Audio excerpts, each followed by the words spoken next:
एक राजा को अपने ऊपर बड़ा अहंकार था। वह हमेशा कहता कि सबको उनकी औकात के हिसाब से रहना चाहिए। इस दुनिया में अपनी औकात बनानी चाहिए। जो व्यक्ति इस दुनिया में अपनी पहचान बनाता है वही अपनी औकात बनाता है।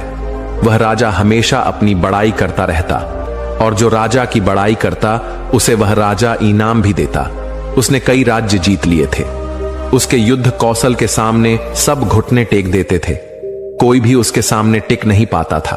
वह अपने सामने किसी को कुछ भी नहीं समझता था। वह जहां भी जाता बस अपनी प्रशंसा ही सुना चाहता था। कोई अगर उसकी विरोध में कुछ बोल देता तो वह उसका दुश्मन बन जाता और जब तक उन्हें उससे अपनी प्रशंसा नहीं करवा लेता वह उसे किसी ना किसी तरह से प्रताड़ित करता ही रहता। वह हमेशा कहता, ईश्वर और राजा में कोई अंतर नहीं। राजा ईश्वर के समान है और राजाओं में हम सबसे बड़े राजा हैं। एक दिन वह राजा एक मार्ग से कहीं जा रहा था। रास्ते में विश्राम करने के लिए वह रुका। वह इधर उधर घूम कर देख रहा था कि उसने देखा कि दो व्यक्ति आपस में बात कर रहे हैं। पहले व्यक्ति ने कहा, यहां राजा भले ही अपनी प्रशंसा से खुश होता हो, पर सच तो यह है कि इस पूरी दुनिया का एक ही राजा है।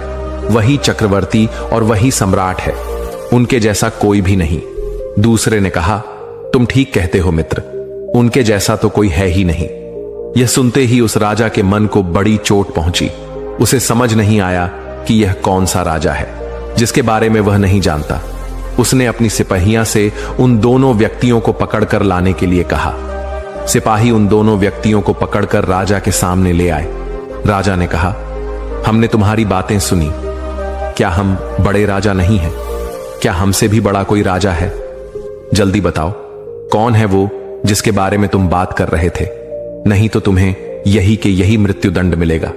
पहले व्यक्ति ने कहा, महाराज क्षमा करें, हम तो तथागत गौतम बुद्ध के बारे में बात कर रहे थे। यह सुनकर राजा हंस पड़ा और कहा, अरे तुम उस भिखारी गौतम बुद्ध की बात कर रहे हो। वह कैसे चक्रवर्ती सम्राट हो गया? उसने तो राज्य ही छोड़ दिया और हम सोच रहे थे पता नहीं तुम किसकी बात कर रहे हो।